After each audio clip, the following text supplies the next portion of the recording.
राधे राधे। आइए आज हम आपको बताते हैं कि हनुमान जी कौन थे, किसके अवतार थे और वो हनुमान जी क्यों प्रकट हुए। तो इस कथा को सुनने से पहले हमारे चैनल को लाइक और सब्सक्राइब कर दीजिए। धन्यवाद। राधे राधे। एक बार पार्वती जी ने शंकर जी से कहा, भगवान अपने इस भक्त को कैलाश आने से रोक दीजिए, वरना किसी दिन मैं इसको अग्नि में भस्म कर दूंगी। वो भक्त कौन हो सकता है? वो रावण था।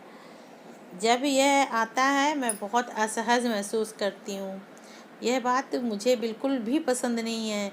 आप इसे समझा दीजिए यह कैलाश में प्रवेश ना करे, क्योंकि सोने की लंका तो माँ पार्वती से वो ले ही गया था। तो माँ पार्वती तब से उससे बहुत चिढ़ती थी। शिवजी जानते थे कि पार्वती सिर्फ उनके वरदान की मर्यादा रखने के लिए रावण को कुछ नहीं कह रही है, वरना वो सच में रावण को भस्म कर दे। वह चुपचाप उठकर बाहर आकर देखते हैं रावण नंदी को परेशान कर रहा है। शिवजी को देखते ही वह हाथ जोड़कर प्रणाम करता है। प्रभु प्रणाम। तो आओ दशानन, कैसे आना हुआ? शिवजी बोले, मैं तो बस आपके दर्शन के लिए आ गया था महादेव। आखिर महादेव ने उसे समझाना शुरू किया, देखो रावण, तुम्हारा यहाँ आना पार्वती को बिल्कुल पसंद नहीं है, तुम यहाँ मत आया करो। महादेव, यह आप क्या कह रहे हैं? आप ही ने तो मुझे किसी भी समय आपके दर्शन के लिए कैलाश आने का वरदान दिया है, और अब आप ही मुझे मना कर रहे हैं। क्या आप अपना वरदान वापस ले रहे हैं? नहीं नहीं नहीं, ऐसी बात नहीं है। प्रभु ने कहा, ऐसी बात नहीं है, लेकिन तुम्हारे क्रियाकलापों से पार्वती परेशान रहती है। वो तुमसे चिढ़ चुकी है, और किसी दिन उसने अगर तुमको श्राप दे दिया तो मैं कुछ नहीं कर पाऊँगा। इसलिए बेहतर है कि तुम यहाँ पर ना आया करो। फिर प्रभु, आपका वरदान वो तो मिथ्या जाएगा ना, वो तो झूठा हो जाएगा। फिर मैं तुम्हें आज एक और वरदान देता हूँ। तुम जब भी मुझे याद करोगे, जहाँ पे याद करोगे, मैं स्वयं तुम्हारे पास आ जाऊँगा, पर तुम कैलाश पे मत आया करो। लेकिन तुम अब इस किसी भी परिस्थिति में कैलाश में दिखाई मत पड़ना।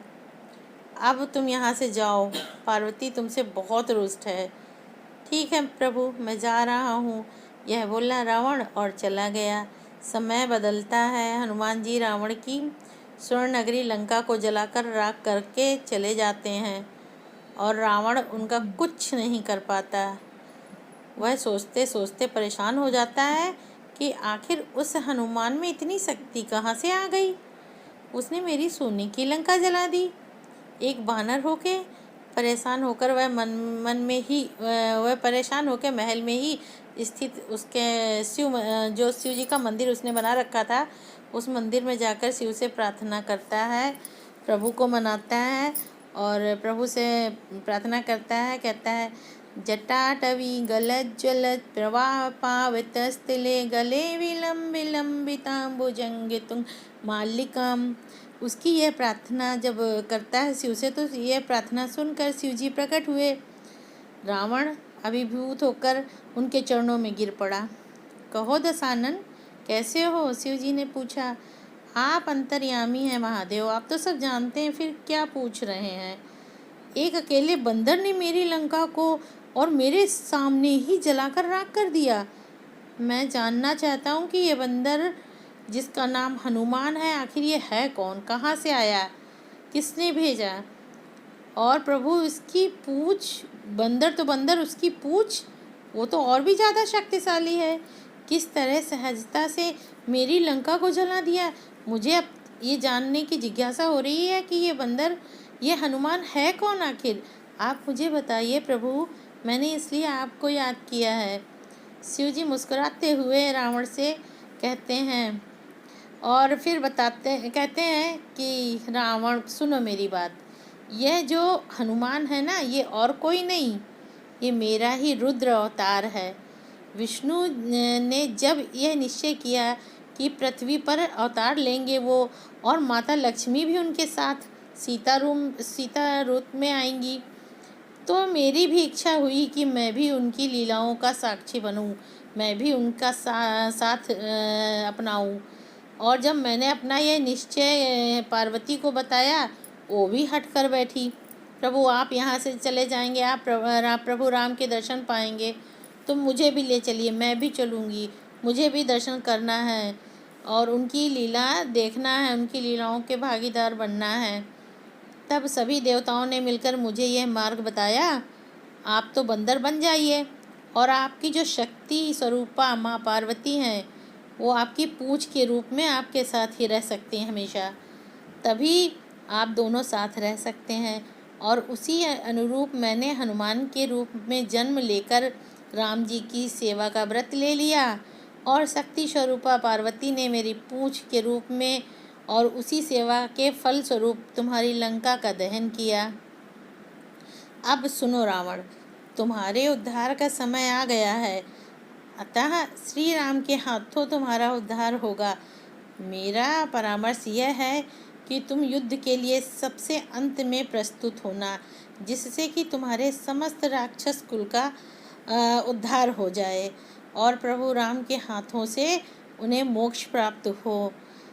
रावण को सारी परिस्थिति का ज्ञान होता है और उसी अनुरूप वह युद्ध की तैयारी भी करता है, ताकि उसके राक्षस कुल का उद्धार हो जाए और अपने पूरे परिवार को राम जी के समक्ष युद्ध के लिए पहले पहले भेजता रहता है। और जब सबका उद्धार हो गया प्रभु के हाथ से, तो रावण तो जानता था कि अब मेरी अंतिम बारी है, अब मुझे श्री राम के हाथों मरना है और मुझे उनके धाम वापस लौट के जाना है।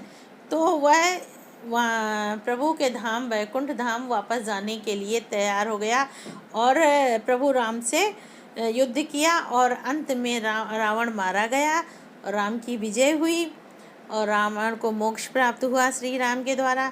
तो ये हनुमान जी की कथा है कि वो हनुमान जी रूप में, बानर रूप में कैसे आए।